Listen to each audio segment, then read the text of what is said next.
Hi, I'm Dr. Sneha Sathe. I'm a fertility doctor and I'm available at Nova IVF Fertility in Mumbai. So in this video, I will talk about a particular case scenario. Recently, a couple came to see me with an HSG report, and that HSG report showed both blocked tubes. With this HSG report, they had gone to meet their gynecologist and they were advised a hystero-laparoscopy. To get a second opinion, they went to a fertility center, and at the fertility center, they were advised to undergo IVF. And they had come to me to ask me what exactly they should do. Should they go and get a surgery done, or should they plan IVF directly? So to be able to decide how to advise this couple, I need their medical history. I need to know the wife's age. I need to know the husband's age. I need to know her egg reserve, and I need to know his semen parameters. So the wife was 29 years old. The husband was about 32 years old. His semen test showed normal count and normal motility, and the woman had a good egg reserve. So looking at these reports, the ideal scenario or the ideal way to go ahead would be that the couple should plan a hystero-laparoscopy. Now, an HSG is a screening test. HSG is not a diagnostic test. On the HSG, if we find that the tubes don't look patent, for diagnostic purpose, ideally a hystero-laparoscopy should be done. During a hystero-laparoscopy, the surgeon visualizes with his or her own eyes. We can see the uterus, we can see the tubes, we can see the ovaries, we can also see the inside of the uterus.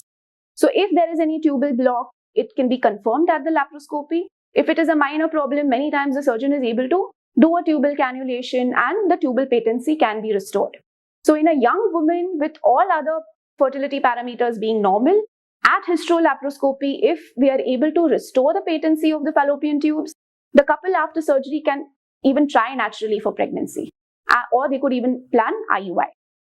So this cost of the hystero-laparoscopy is comparatively much lower than the cost of IVF. And since the couple is young, they have the opportunity to at least try to get pregnant naturally.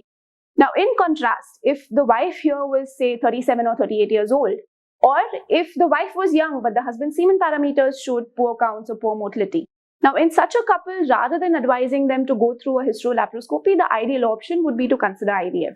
Because when the woman's age is more, the risk of having a low egg reserve is more.